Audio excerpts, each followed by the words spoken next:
लड़की? कहाँ गई? और ये क्या फेंक कर गई है? कहाँ गई? भाग गई, देखो देखो भाग रही है। और क्या है ये लेटर? शाम को 5 बजे डीसी पार्क में मिल जाना। किससे मिले जाते हो आप डीसी पार्क में? कौन है वो लड़की? और ये पेपर तुम्हें ऐसे क्यों फेंक कर गई है? अरे स्वाति, तुम पागल हो गई हो क्या? ये सब क्या बोले जा रही हो? एक शादीशुदा इंसान हूँ मैं, इस तरह से अफेयर थोड़ी करूंगा। मेरा कोई मतलब नहीं है, कोई लेना देना नहीं उस लड़की से। अच्छा, तुम नहीं जानते और ऐसी वो लड़की तुम्हारे मुंह पर चिट्ठी मार के चली गई? अरे मुझे नहीं पता बिल्कुल भी कि कौन लड़की है वो जिसने मेरे ऊपर पर्ची फेंकी। मैं तो खुद कंफ्यूज हूँ कि इस तरह से कैसे मेरे पे पर्ची फेंक के चली गई वो। तो वो ऐसे ही तुम्हारे मुंह पे ये चिट्ठी मार के गई है और तो और शाम को 5 बजे तुम्हें डीसी पार्क में बुला रही है। क्या चक्कर है ये? मुझे ना दाल में कुछ काला लग रहा है। पक्का तुम्हारा किसी न किसी के साथ अफेयर चल रहा है। अरे बेवजह मुझ पे शक करना बंद करो। मेरा कोई अफेयर नहीं है उस लड़की के साथ। मेरी बात को समझो, मुझ पे ट्रस्ट करो। लगता है तुम पागल हो गई हो। तुम कह रहे हो ना कोई बात नहीं है, तो शाम को 5 बजे डीसी पार्क में तुम उनसे जरूर मिलने जाना और तुम्हारे पीछे पीछे मैं भी आऊंगी और मैं देखूंगी तुम उससे क्या बात करते हो, वो तुमसे क्या कहती है। तब मुझे पता लगेगा ये मसला क्या है। शाम को पार्क में जाके पता लगेगा। जब वो तुमसे बात करेगी ना, उसके बात करने के तरीके से समझ में आएगा कि वो कुछ तुम्हारी लगती है या नहीं लगती। उसके बाद सब दूध का दूध और पानी का पानी हो जाएगा। हाँ, चले जाऊंगा 5 बजे मिलने उससे। मैं डरता थोड़ी हूँ। मैंने जब कुछ गलत ही नहीं किया तो मैं डरूं क्यों? एक काम करना, चलना तुम भी मेरे साथ में और सुन लेना खुद ही, ठीक है?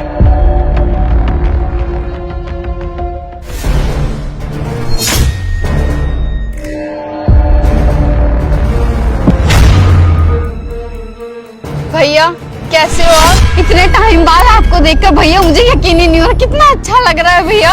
ठीक तो हो ना भैया? आप ठीक तो हो ना भैया? बहन तू यहाँ? तुझे देखकर मुझे बहुत खुशी हो रही है, लेकिन तू इधर क्या कर रही है? भैया आपको मेरी चिट्ठी नहीं मिली थी क्या? चिट्ठी? कौन सी चिट्ठी? वही चिट्ठी भैया जिसमें मैंने लिखा था शाम को 5 बजे डीसी पार्क में आके मिलो। भैया मुझे पक्का यकीन था कि आप आओगे जरूर, क्योंकि आप पूरी दुनिया को भूल सकते हो लेकिन अपनी बहन को नहीं। थैंक यू सो मच भैया जो आप मुझसे मिलने आए। भाभी को पता तो नहीं चला ना कि आप मुझसे मिलने आए हो? उनसे क्या पूछ रही है? मुझसे पूछ। देख लिए थे सारे लेटर मैंने तेरे और पढ़ लिया था मैंने उसमें जो तूने लिखा था सब कुछ। अरे ये पार्क है, यहाँ पे इशू और ड्रामा क्रिएट मत करो। एक काम करते हैं, कहीं और चलते हैं और वहाँ आराम से बात करते हैं। चलो। भाभी मुझे माफ कर दो प्लीज। मैंने भैया को इस तरह से पार्क में बुलाया, मेरे पास और कोई रास्ता नहीं बचा था भैया से मिलने के लिए, इसलिए मैंने ऐसे किया।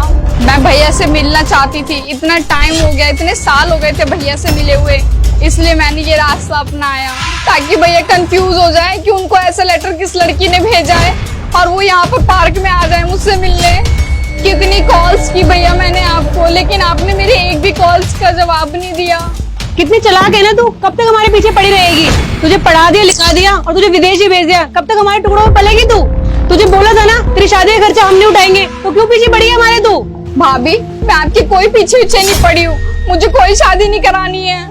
और हाँ, अगर मुझे शादी करनी होगी ना तो मैं खुद भी कर सकती हूँ, क्योंकि एमएनसी कंपनी में मेरी 2 लाख रुपए पर मंथ में जॉब लगी हुई है। भैया मेरी जॉब लग गई है और मुझे पता है भाभी कि आप मुझे पसंद नहीं करती हैं।